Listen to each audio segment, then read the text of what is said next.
So for our purpose right here with this real...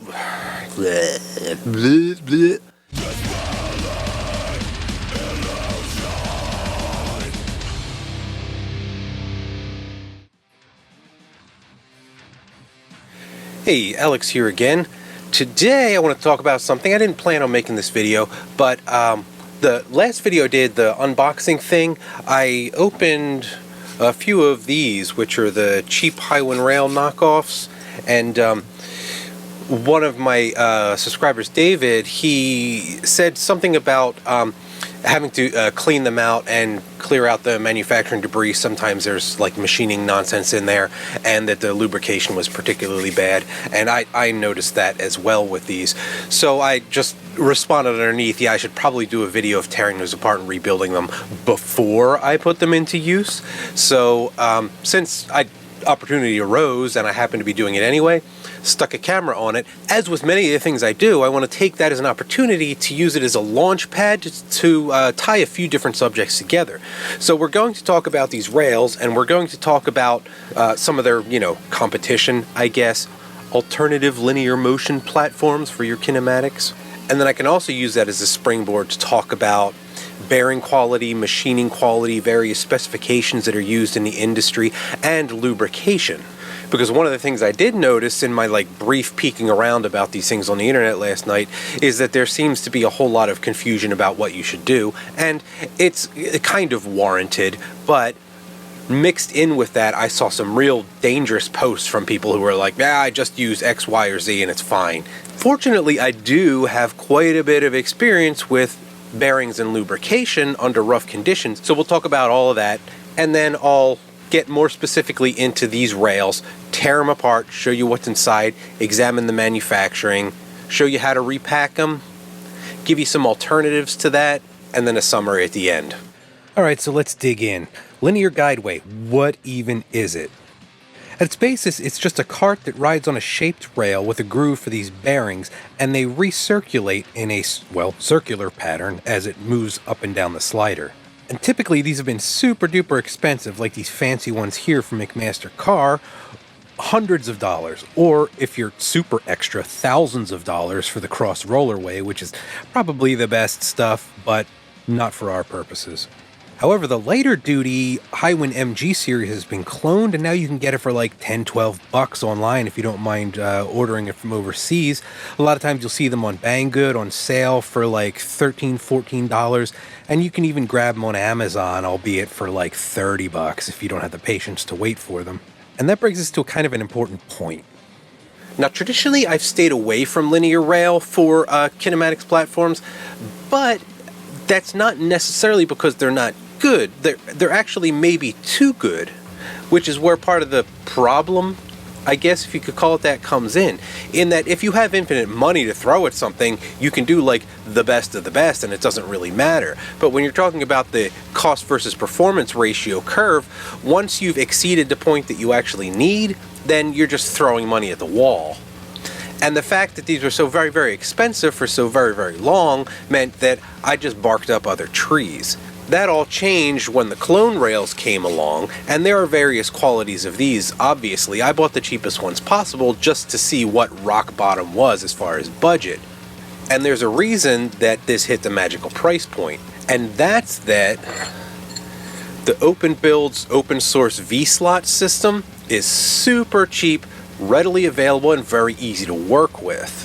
Now you can 3D print your cart and put your own wheels together, but they can be gotten overseas for like $6, and then the rail itself is like $250, $350, something like that for these lengths. So if the categories we're looking at are like price, availability, features, ease of use, and performance, then we've met the first few criteria, and now we just have to see how these do, as in the cheapies.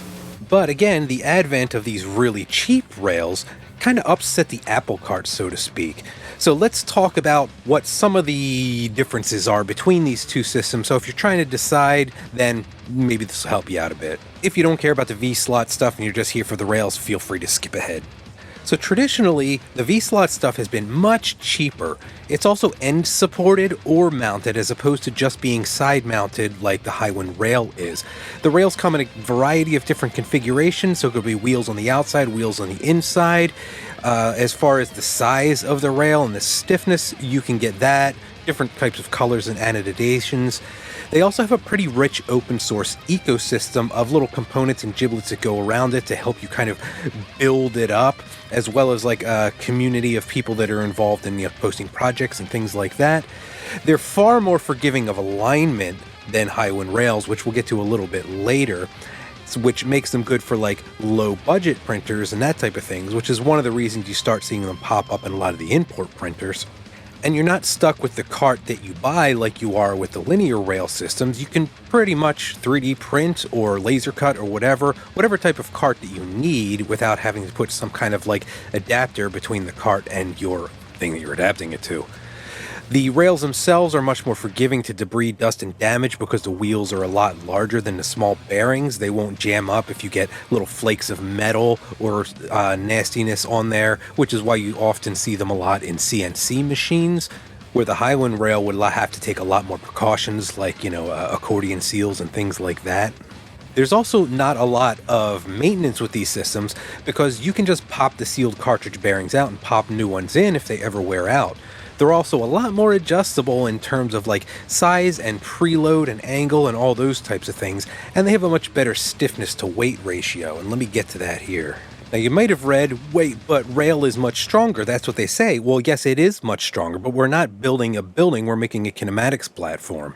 Strength, i.e. ultimate yield, is not stiffness, i.e. Young's modulus, and Young's modulus is not specific to stiffness, i.e.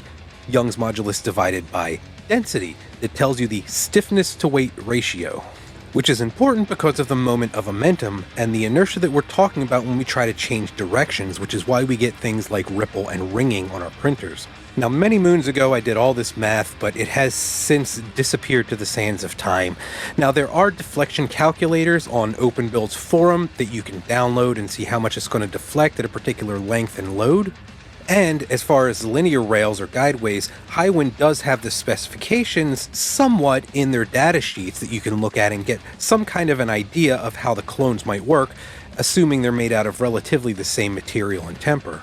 The problem is they're meant to be side supported and they have holes drilled in them, so there aren't a whole lot of facts and figures on the stiffness of the rail itself, other than a few papers that I dug up about modeling the stiffness. So eventually I'm probably going to end up using Fusion 360's built-in, Cloud Fem engine and figure out exactly these numbers, but let's just guesstimate it for right now and I'll show you what I'm talking about. So for considering our specific stiffness as the number of merit, i.e. what's important to us, that being the stiffness relative to how much it weighs, then we can calculate that from just the regular data sheets that are around for the materials. So 6061 aluminum has its density listed right here, and then down at the bottom it has its modulus elasticity, i.e. Young's modulus. And we can look at the same thing for what I assume to be the steel that they use, 300 grade. I could be wrong, but it seems reasonable. So looking right here, we can see after we do the math that stainless steel and aluminum, they're right around the same as far as stiffness to weight ratio, just because of how much stronger steel is. But the telling thing comes when we look at the particular shapes that are available. The shaped rail, our Highwind rail, is 1.5 kilograms per meter, whereas the 2020 V-slot rail is 0.45. Now, of course, if you're using V-slot as the mounting surface for your linear rail, which a lot of people do, you're going to have both of these added together. If you're using just a V-slot and V-roller wheel system, you only have to worry about the weight of the V-slot itself. Then we have to look at the shape of it. The V-rail is square, whereas the shaped rail is not, so it's going to have different deflection in different directions, and the fact that we have holes drilled through our shaped rail, which is going to compromise structural integrity in that direction as well. However, then you have to consider that your V-rail doesn't just come in 2020 shapes. It comes in 2040, 2060, 2080, 4040, 6060, 8080, whatever you need. And as you make that twice as thick in one direction, it becomes more than twice as stiff in that direction while only getting twice the weight. So if you have the room to spare, you have a much better stiffness to weight ratio. Alright, that's what all this was about. And of course, for stationary axes, this point is moot, and there's no reason you can't mix the two systems. I know, heresy. However, most of the flex in your V-rail system is going to come from the wheel interface itself. Now typically these wheels are either Delrin or polycarbonate. They don't have a lot of flex, especially under 3D printer loads, but the bearings and the mounting bolts definitely do have a bit of flex. That's not to say that the Highwind stuff doesn't flex too, and they actually have all of those numbers in their data sheets. I couldn't find open build information on that anywhere, really, so I don't know if those tests have even been performed. But I know that the Highwind stuff is meant to be pretty stiff. I imagine that is part of the design that translates to the cheapy stuff, so we'll chalk that up as one of the benefits of linear rail. Other benefits that are apparent, like obviously right off the bat, are that the cart interface appears to be stiffer. It's a simpler design. You don't have to worry about like wheels and bolts and washers and spacers and that type of thing. You just kind of like bolt the whole system on and you're ready to go. It's also smaller than the V-slot system, so if you're making a smaller build, it probably has a big advantage there. And it's a lot less fidgety. The V-slot stuff is more adjustable, which is nice, but you do have to fiddle around with the wheels a little bit and account for wear and that type of thing. So that's all to say that either system can have its place. One might have more advantages than another in a particular area, so let's just look at the rail now. And then when I found it for like under $10 per axis, I was like, well, that blows the value proposition out of the water. Let's give this a whirl. So let's go ahead and do the disassembly part. Now, first thing you're going to notice with these is they'll usually put a bolt or a zip tie or a stopper at the end. I just put these bolts on here to keep the thing from sliding off because these bearings will pop out without the rail there. And that's why I'm disassembling it over this little Tupperware bucket with a magnet in it. As you can see right here, there's just rows of bearings and these will circulate. There's this little bumper to keep them in there, but it's pretty flimsy, it will pop off. And then there's a real light oil on it.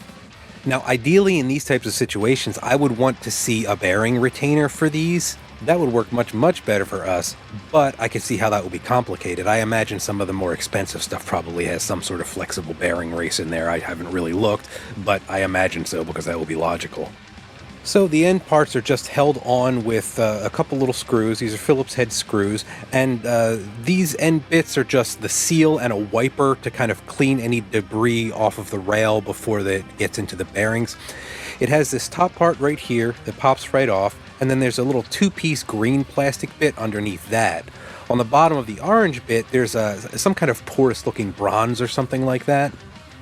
So if you go ahead, you can wiggle the green part out, but we'll save that for a little bit. It's just pressed in there.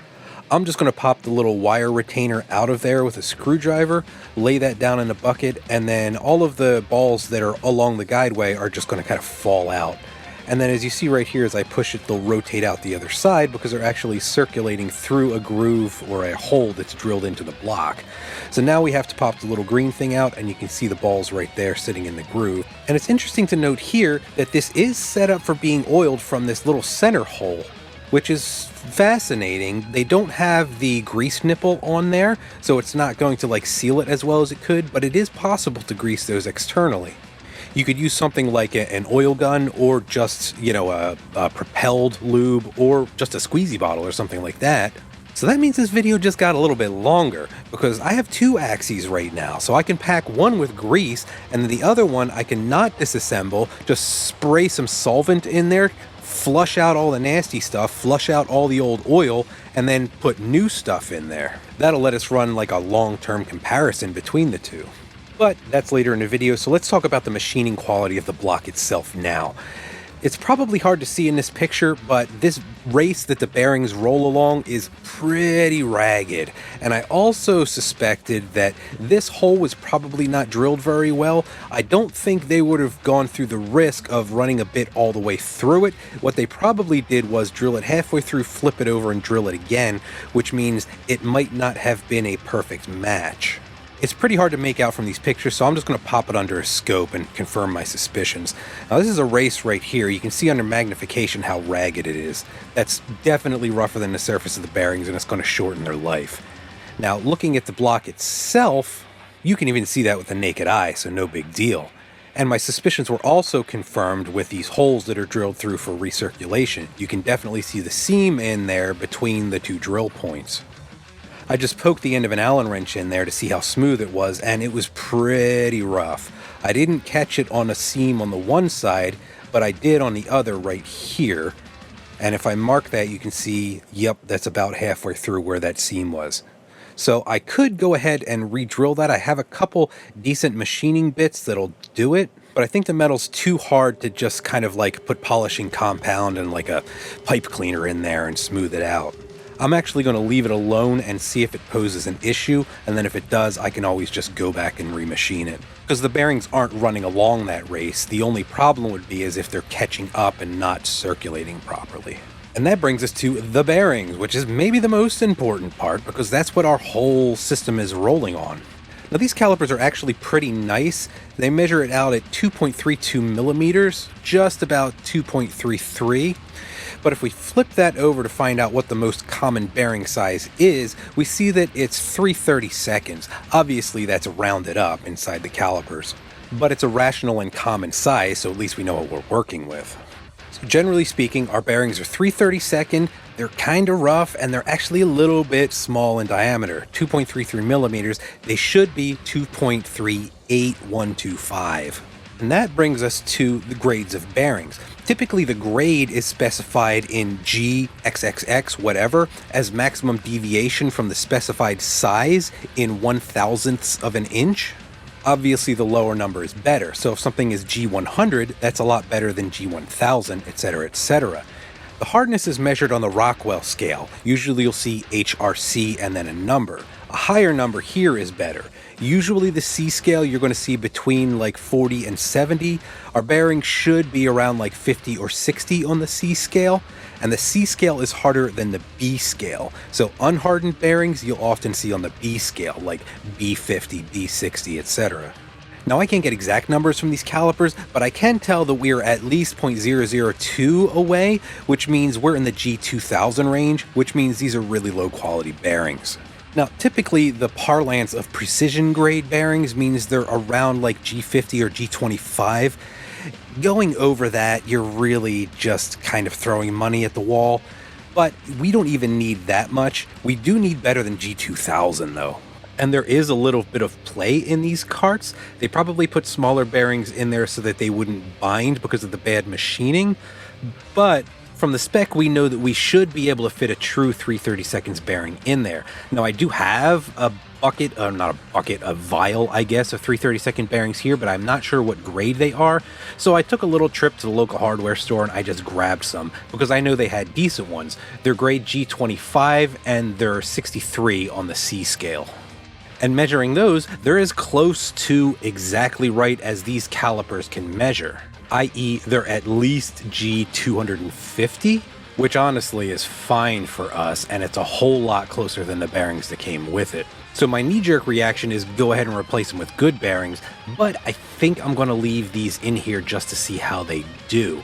Now, counting them out, there's 66 bearings in total, so 33 per side. Keep that in mind if you're going to buy replacement bearings yourself. Now, I don't have a hardness testing jig, obviously, but I have a test that I used to do back in a bike shops when we would buy batches of cheap bearings just to make sure they weren't the super cheap ones, because occasionally we'd either have to order from a new distributor or find some mystery bearings or something like that, and they would be, instead of like chrome steel or hardened stainless or something like that, they would just be like a non-hardened carbon steel, and then they chromed them. They just put a layer of chrome on top to make the surface hard, but under load they would crush. So we're going to give it the Alex Kenneth's patented vice test, which means take a little sacrificial vice and try to crush these in the jaws. If they crush the jaws, then you know the bearings are all right. If the jaws crush the bearing, then they're crap. So I just clamped this little pony vice down and they didn't crush. They actually put a little notch in the jaws. So I'm going to go ahead and pop this under the scope as well, and we can see what's going on here. These are not visibly deformed. The only thing you can see is that little ring around there where they were crushing into the metal of the vice jaws. So they're at least decently hard, and they appear to be solid metal and not just chromed on the top, because otherwise it would have cracked and just flaked off. So even though they're rough and a bit too small, I feel a little bit better about leaving them in there. So now let's get on to lube lessons, because as the Mythbusters say, with enough lube, we can accomplish anything. So let me give you a couple basic guidelines about lube that I've picked up from decades of working with bearings. And this isn't school learning, this here is hands-on learning.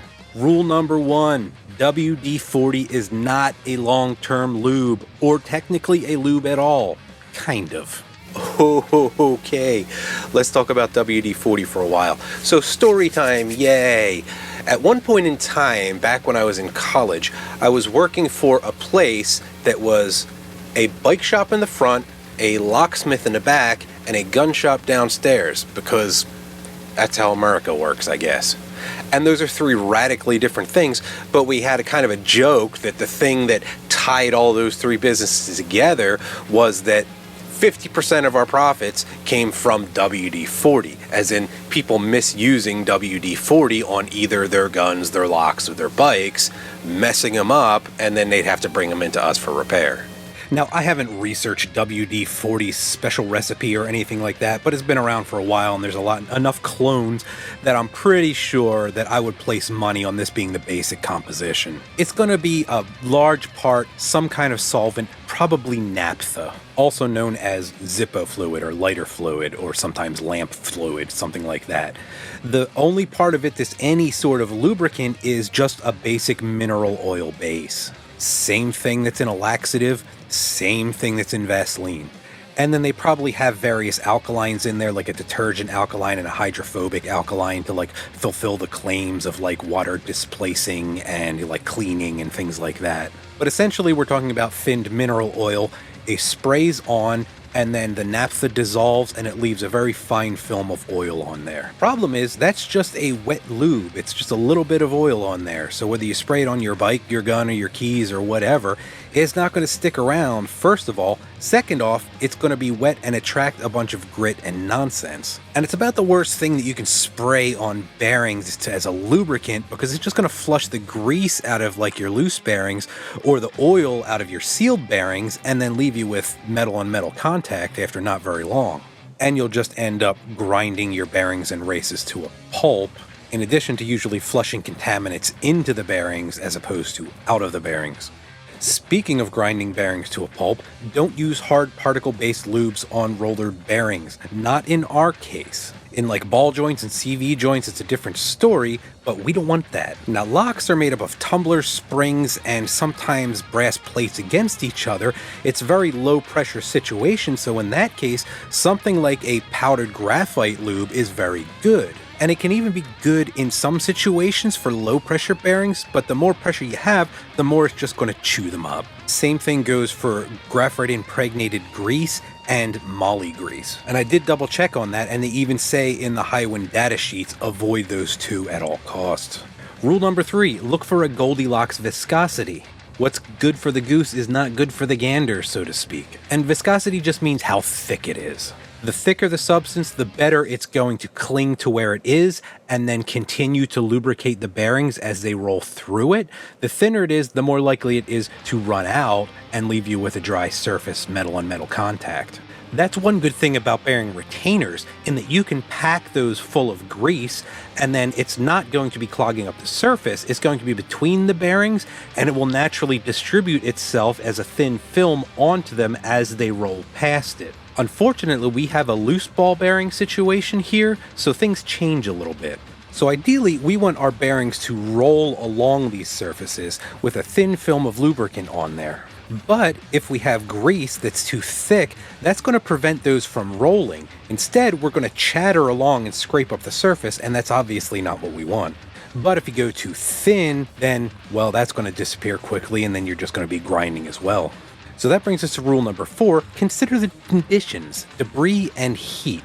Obviously, if you're talking about something like a bicycle drivetrain, that's going to be out in the elements, and anything that's wet is going to cause things like sand, which is just, silica, to stick to it and then grind it up. So obviously you want something that's going to penetrate, set up dry, and then leave some kind of lubricant film, which is in stark contrast to something like a sealed bearing that isn't going to let the lubricant out and it's not going to let contaminants in. Also, if you're running that in an indoor environment, there's not any real risk of contamination, so you can use something like a wet lube that's going to be contained inside, which is typically a medium to heavy machine oil. But our linear guideway cart situation is different because we are using an open bearing design that's going to be inside. So we're kind of halfway in between those two extremes, which in some sense gives us a little bit more latitude in what we can use, but in another sense it's a little bit more limiting because there's both a minimum and a maximum of viscosity that we can use before we're either preventing them from rolling so that they chatter along the surface or allowing it to just run out because it's not a sealed system. Alex's patented rule number 5, clean before relubing if your lube is stationary. Now, if you're talking about heavy machinery or like factory machinery, automation type stuff that I've done in the past, a lot of times they will have lubricants like a light oil that circulates through a centralized system to all of the moving parts. So they're constantly getting fresh lube and flushing contaminants out because those are machines with close to 100% uptime in some cases, and it might be very difficult or very costly to take them apart, stop the whole thing from running, and then repack them and get the whole thing back up again.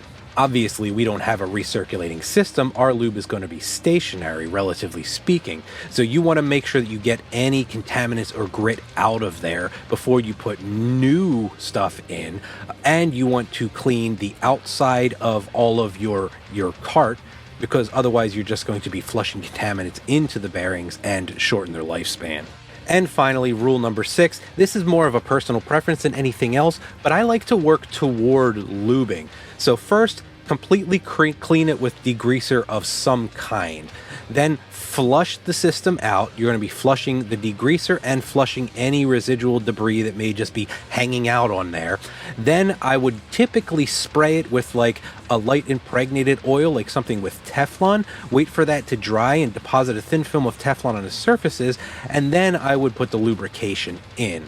That spray and flush second part might be, I don't know, optional, but it's something that I've found greatly extended the life of parts that I've used. So unless anybody can show me otherwise why I shouldn't do that, that's what I'm going to do. And when I say spray, I mean use pressure spray. So I have an air compressor that I would use for things like that, but for these example, I'm just going to use canned air. And that's to either spray the contaminants out, to accelerate the evaporation of the solvents that these things are suspended in, and to more quickly prepare us for the next stage. And then it's a matter of like, do we leave this on the rail or do we take it off? And do we use grease or do we use oil? And what do we use for that, as well as our solvent? Now, like I said, I'm going to separate this, kind of divide and conquer. We're going to do grease on one and oil on the other, and I'm going to take it off and rebuild it in the one case, and in the other, I'm going to lube it on the rail. Now, when I say, quote, on the rail, you could just slide that off so that you're not getting lube all over your machine and onto a separate rail, and then do it over a bucket or something like that, which would make sense. But regardless, on or off means in that case just not completely disassembling the cart. Now, speaking of solvents, we have to think about what it is that we can and can't spray on here. Now, looking at Highwind sheets, the end caps are either POM, acetyl, Delrin, whatever you want to call it, and then the second one, the outer guards, are nylon 66. Now, that is A-rated, in both cases, safe against naphtha and acetone, as in we can use either of those and it's no problem. And I specifically picked naphtha to look at because A, it's readily available anywhere, basically, and it's likely in WD-40 and other solvent, quote, lubricants as well that you may have just lying around in your garage. So that's all to say that you can likely spray or dunk the entire carriage and it'll be fine. Now, I have literally buckets of lubricants that are all in the basement. I picked out a few that were just fairly common or very easy to get a hold of that we can use as a comparison, just so I can kind of show you the range of things that are available, and then we'll work that down to what we should and should not be using. And as a general rule, always wear gloves when you're doing these. Now, if you know which ones are safe and which ones are not, you could be fine using it with your hands. You're going to see me lubing things up with my hands later on in here, but that's because I know that they're okay. But you would either be using a latex glove or a nitrile glove. If you're using this kind of stuff regularly, make sure you know which one you should be using. However, some of these permeate rubber gloves very easily, so you have to use chemical rated thick rubber gloves if you technically want to do it right, and that's what I usually used when I was cleaning these things in the warehouse. So let's go ahead and look at what solvents we might just have lying around. First obvious one is acetone, as in nail polish remover. Now, it's not very common that you have pure acetone nail polish remover anymore. Likely it'll have oils and fragrances in it, so that might not be what we want, but in a pinch you could use it. Also in a pinch, you could just use 91% rubbing alcohol, and if it's pure-ish alcohol, it should dissolve and not leave anything on the surface, and you're not going to have the kind of like nail polish remover oils and things like that in there, skin conditioners and vitamin E and whatnot. It's not a great solvent, but it is a usable solvent if you don't have anything else around. Speaking of things you also might have around, kerosene is fairly common, probably not in urban areas, and you probably should keep it in a jar like this, but do as I say, not as I do. But you're probably familiar if you're from like a more rural area with like dunking a chainsaw blade in there or like a chain off a tractor and letting it soak all the gunk off before you relube it. And yes, I've done both those things. There are also biodegreasers that work pretty well. This is soy degreaser right here. You can also use like a citrus degreaser. That tends to work okay as well, especially if it's not like, you know, heavy duty, really gunked up grease.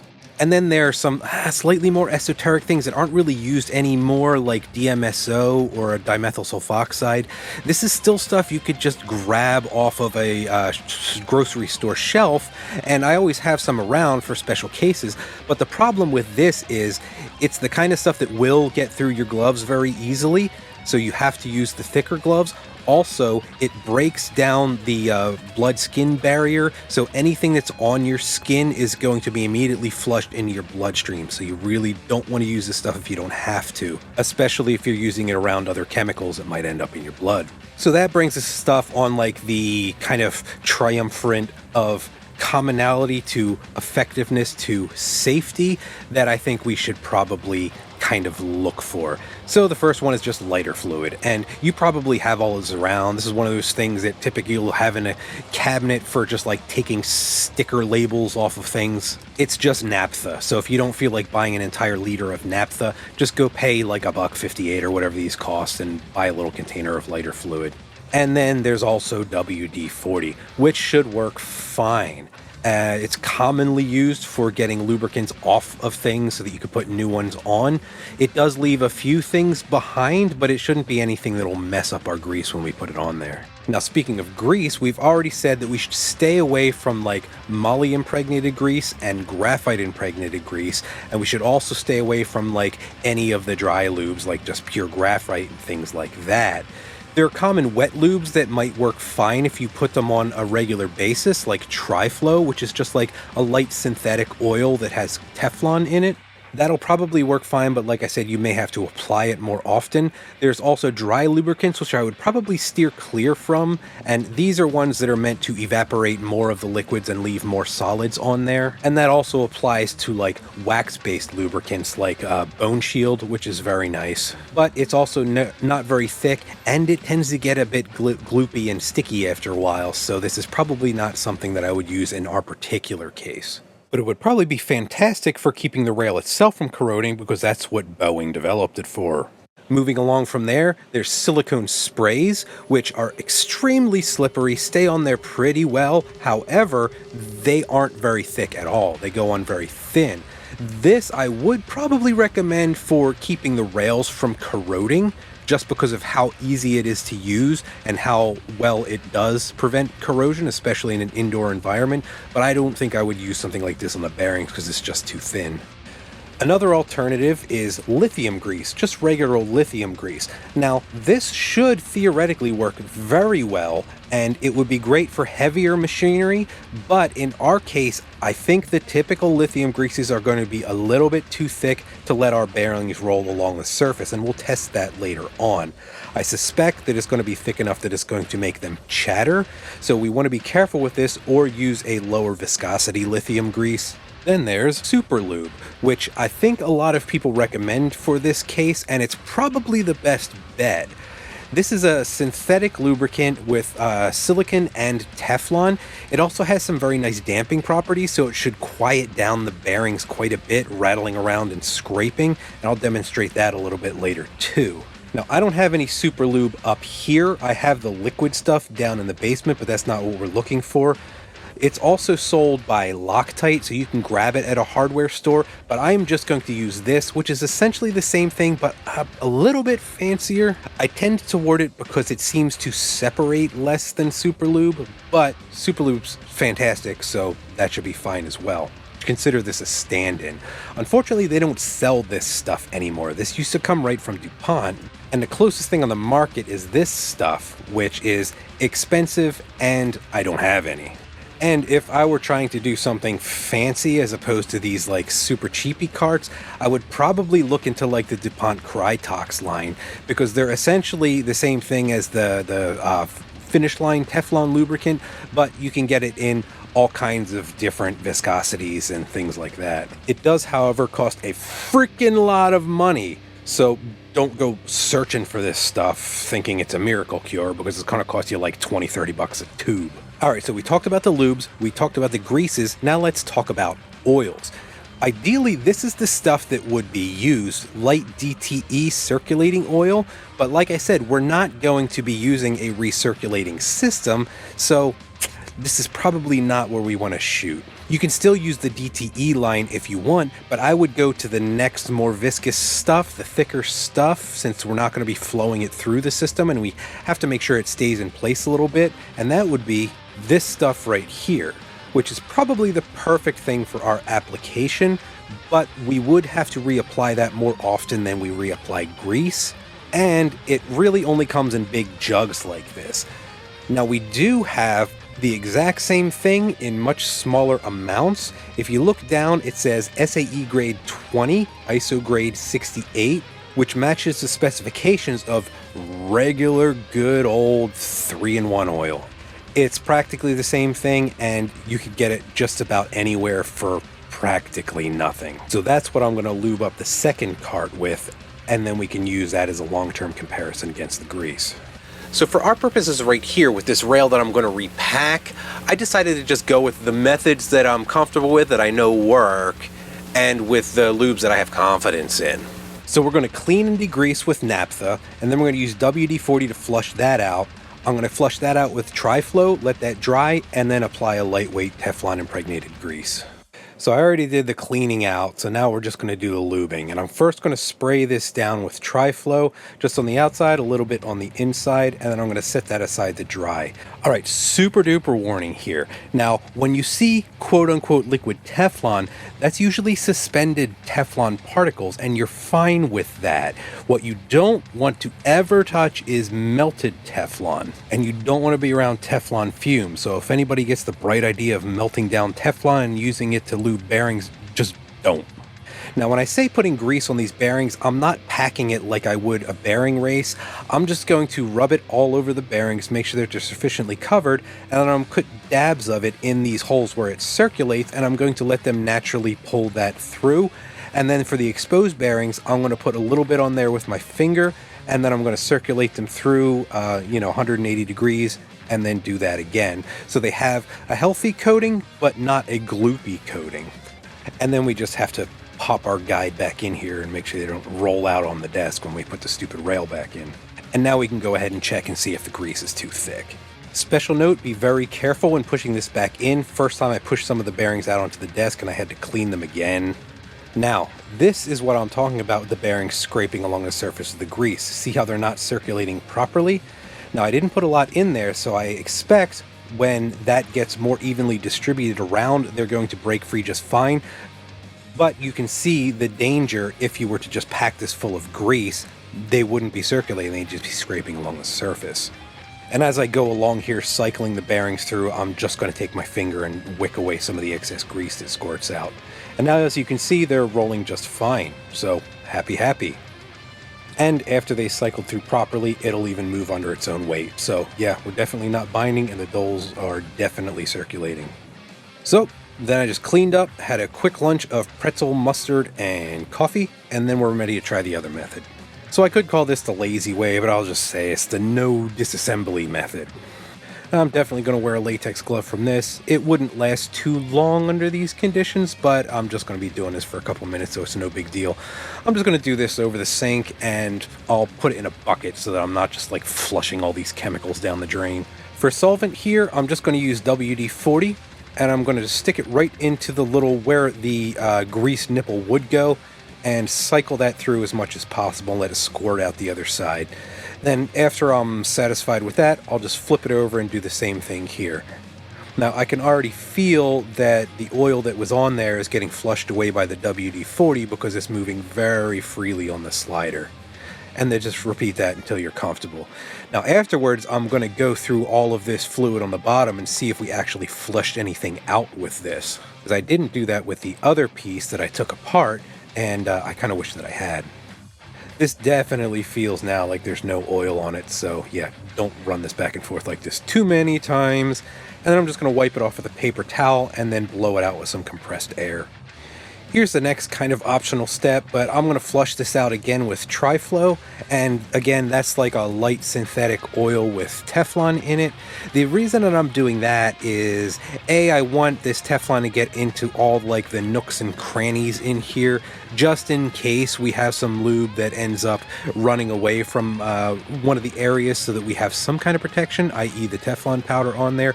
And I want to flush away anything that's left from the WD-40 that we may not want on the bearing surfaces. And this stuff's so slippery that this glove is now useless because I can't pick anything up. So yeah, in the bin you go.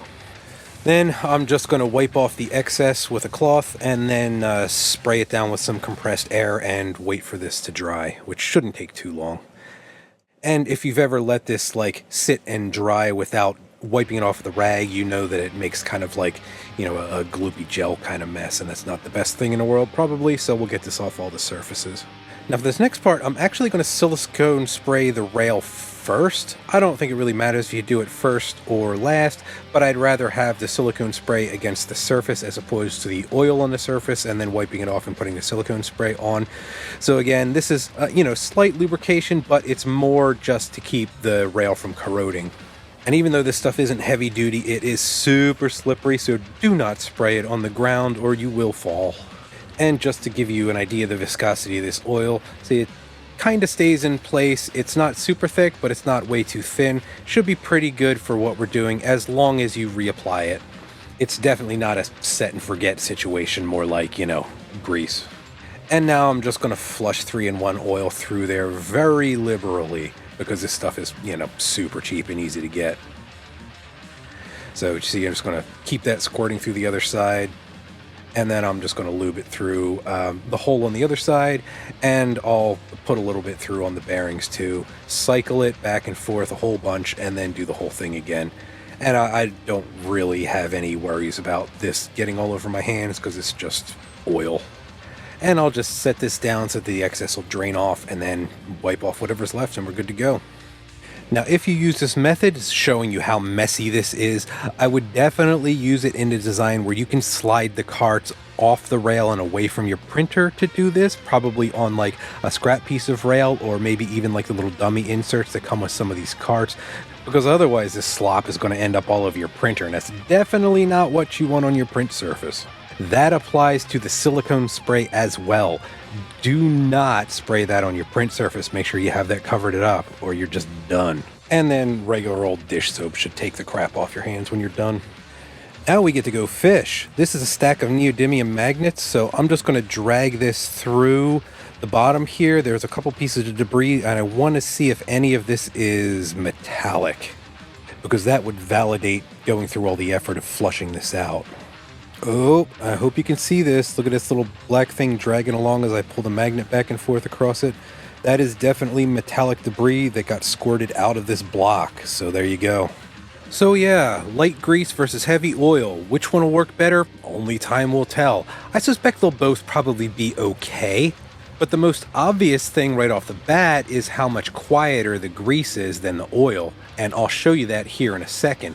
But if that kind of back and forth noise is something you don't like, you might want to consider going the grease route. So here's just a quick comparison of the noise between the two. Now the black one is oiled and the silver one is greased. So I'll do each of these against the desk, and then I'll put them on top of these pieces of duct tape to show you what it sounds like with a little bit of damping, and then I'll hold them in the air so that you can hear what it sounds like just on its own.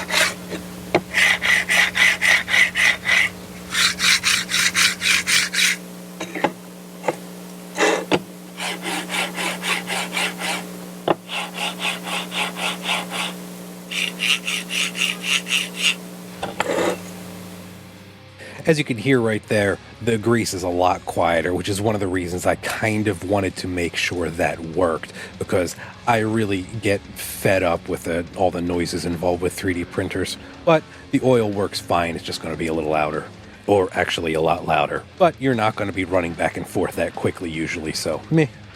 Also, if you decide to replace the bearings with ones that are more appropriately sized, you'll probably cut down on the noise as well.